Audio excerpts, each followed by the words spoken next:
I am a victim of girl child marriage, and it was enabled by my mother. She made me do it. She forced me. She did everything. My name is Oladushu Olajumoke. I am 24 years old and I am the second child. I have 4 other siblings. An elder sister who is for my father, an immediate younger sister who is for my father, a younger brother who is for my father, and an half sister who is for my mother, but we have different father. So today I am going to be talking about my mother. I will be exposing my mother, who is a narcissist, a manipulator, a pick me, a supporter of girl-child marriage, and the mother that failed me. And this is my story.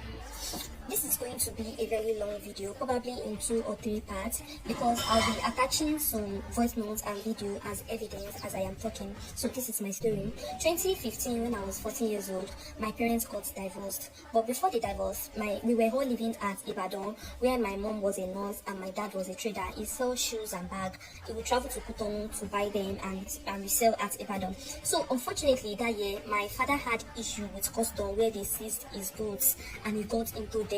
So the debt was too much and things was not going well. He could not pay our school fees there and things was hard. Then my mom left him and went with all my siblings except I, because I was on scholarship as at then. I was in JSS3. My junior secondary school from JSS1 to JSS3 was on scholarship, but as at that time I was in JSS3.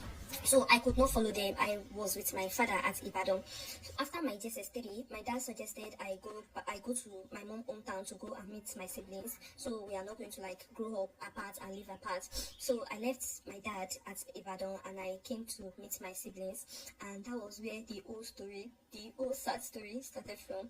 So I went to my mom's hometown to join my siblings. I started my secondary school there. My elder sister was in SS3 and I was in SS1 then. So my mom started a nursery and primary school. When my sister was done with her secondary school, she did WAEC and she started teaching in my mom's school. I was still in SS1. So what I noticed was that this man that my mom is dating, the Alaji, is not living with us. He have a house in Ibadan and he's also from my mom's hometown, so he will come and check on us. Sometimes weekends, sometimes weekdays. And my mom got pregnant for him. My mom had a baby girl for him, my half sister. This man was not taking any responsibility on us then. I could remember he would give my mother 4,000 naira weekly as feeding money. Yes, and this man is very okay. All his elder kids, all his children are all in US living there, and he's very, very okay. He have houses everywhere, Lagos, Ibadan. So I don't know why he was doing like that. So I could remember there is this couple that was living next door to us. He had interest in my elder sister then. My elder sister was 17 years old. He had interest in her. He would always go out, come back and buy things for my sister, and she will not collect it. So my mom noticed and she started putting pressure on my sister. Most times she will lock her inside and beat her up, and she will be like, "You are not smart, that look at this guy, you are supposed to be going to his room, you are supposed to be playing with him so that he's going to give you things," and stuff like that. So she started comparing her to me, and this is the comparison. The school I gained scholarship, they taught us a lot of handwork, so I know how to do wire work, all this earring wire work and bead making then. So I'll do it and go to the market to sell. I have someone that sells accessories, so I'll sell to them and they will give me money, and when they give me the money, I'll bring it home and give it to my mother. And she knew that was what I was doing, but she will compare me to my sister. She will tell my sister that, "Can't you see your younger sister? She will go outside, bring money for me. I don't know whether she's collecting it from a guy or not, but she's always going outside to bring money for me." And she knew that was what I was doing. So she started beating my sister, and the pressure was too much. It got to a point I was afraid, like, what is going on? So one day, one of my mom's friends came to our house and they started talking about us. So the friend was telling my mom that why will my mom have 2 grown-up kids and she will be suffering, that my mom should come and see a landlady daughter that is not even as pretty as us, that she's already bringing money home for her mother, that she have a lot of boyfriends that are giving her gifts, money and sort, that my mom just have 2 female kids and she's suffering like this. So I could remember the next day, my mom took my sister and I and we went to that our friend's house. Then we met the landlady. We got inside and the landlady started talking, like she was advising us that we are beautiful and we shouldn't allow our mother to suffer, that girl's child, we are meant to collect money from guys and give our mother, that we are not too small, that we should look at our daughter, that our daughter is just 16 years old. Mind you, my elder sister was 17 years old and I was 15 years old that time. I was just a baby. So fast forward to when I was 17 years old and I finished secondary school, I joined in teaching in my mom's school. So there was this hotel that was newly built. It was not far from my mom's school, and I had a friend then, my neighborhood friend that was working there. She was working as a cleaner in the hotel kitchen. So most time after we close in my mom's school, I would go there to meet her and assist her. Then we gist, we talk. She was my best friend then. So there was this guy that lodged in the hotel. He was 20 years older than me. He was 38 years old and I was 17 years old then. So most times he would come to the kitchen, he would buy things and buy things for me.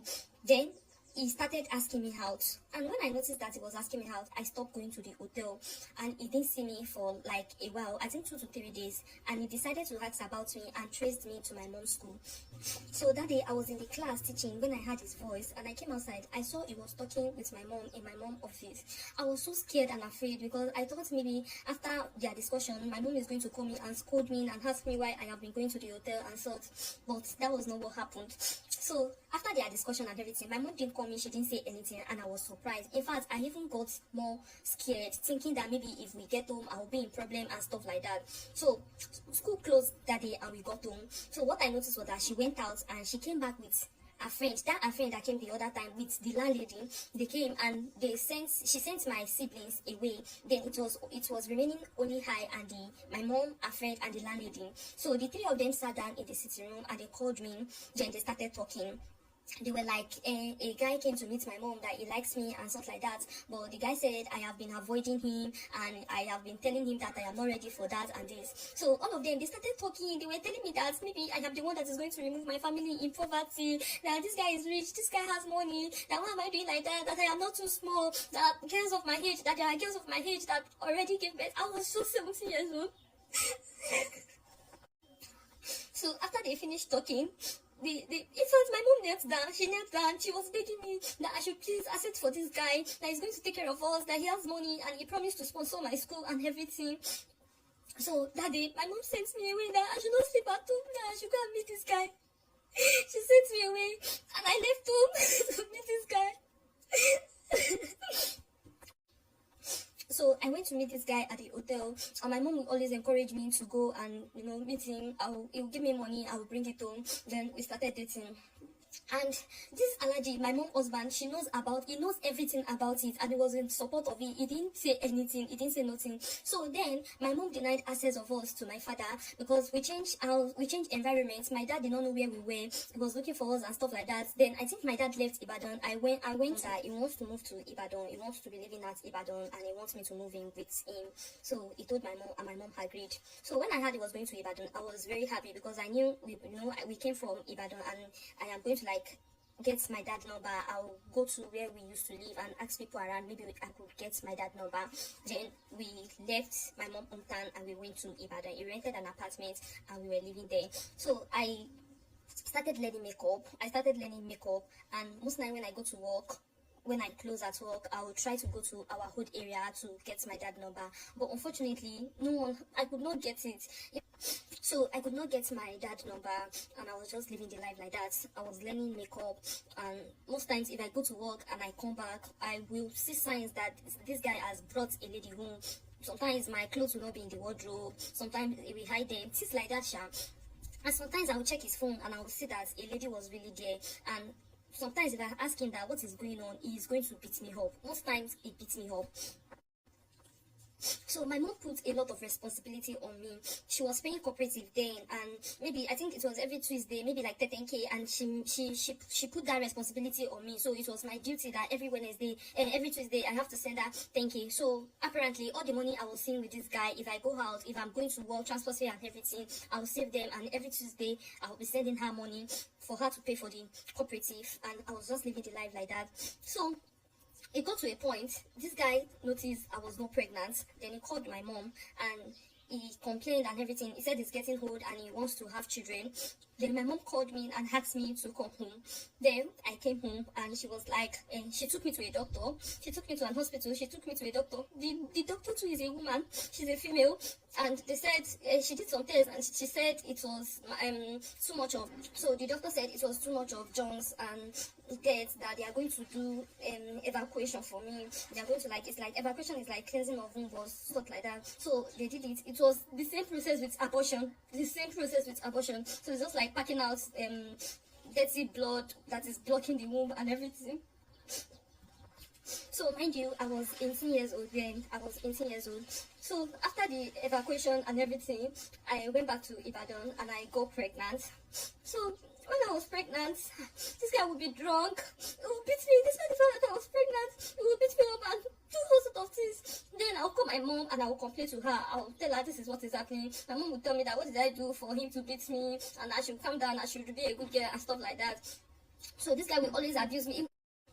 So my dad, as at that time, my dad came to my mom's hometown and he found my mom and my siblings. So he didn't see me. I was not around, so he did not see me. Not knowing that my mom manipulated the whole situation and told him that me, your daughter, she has followed a guy that I like ojukokoro, like I like money, that I am too exposed and everything. That I said I could not stay in the war with them. That I said I could not stay in that situation with them. That. So she manipulated everything I lied to my dad. So my dad got my number and he called me. When he called me, he started shouting that why did I want to disgrace him? Why did I do like that? I was so scared. I have to hit the call. For like weeks, I didn't have my phone because I didn't know how to face him. I didn't know what to say. I did not know anything. So one day I was tired of the whole situation. I was tired of everything, and I was like, this is not the kind of life I want to live. This is not the kind of future I want for myself. This is not what I want. Then I opened up to my boss. Then the boss I was learning makeup for, she didn't know anything about me. So I opened up. I told her the whole story and everything. She felt pity for me. Then she advised me. She said she can't really tell me to abort the baby, but she said if I know that this is not what I want, this is not the life I want, that I should just do it. But she can't really be the one to say it. That I will have to be the one to take the decision. So I called my sister, my immediate younger sister. Then I told her my decision. Then I told her that she should not tell my mommy that I want to come and remove the baby. So I called my younger sister that I am tired and I want to remove the baby and I don't want my mommy to know. So she was scared, me too. I was scared. I was thinking that maybe I would die or stuff like that. So I came down to my mom's hometown. I came down there and I asked some people around and I got an hospital that they did abortion. So I was able to raise the money then, and I could remember when I was going for the abortion, it was only my younger sister, my immediate younger sister. I told, she saw me off to the street. I took bike and I went to do it. It was painful and all. After everything, I came back. When I came back, I dropped at the junction where I left my sister. My sister was sitting there. She was standing there crying. When she saw me, she hugged me. Then she started asking me questions. She was like, am I okay? Am I good? I hope I'm not going to die and stuff like that. I told her that I don't know, maybe I'm going to die too. No, she should not tell my mom. My mom should not know anything. So I didn't tell my mom nothing. We went home and I think the next day I went to Ibadan. When I got to Ibadan, I was packing my load small. I didn't tell this guy. I didn't say anything. Then I called my dad and I explained the whole situation. Then my dad consoled me. He cried and he said he's not going to push me away, that I should come to him. My dad was already at Ilesha, so he said he's not going to push me away, that he will forgive me, that in as much as I'm going to go to school, in as much as I'm going to be a good girl, that he's not going to push me away. He asked me to come. Then I went to meet him at Ilesha.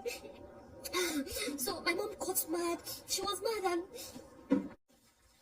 so my dad hugged me. When I got to my dad, he hugged me. He prayed for me. Then he forgave me that he's going to send me to school. He said he's going to send me to school. He got my elder sister too.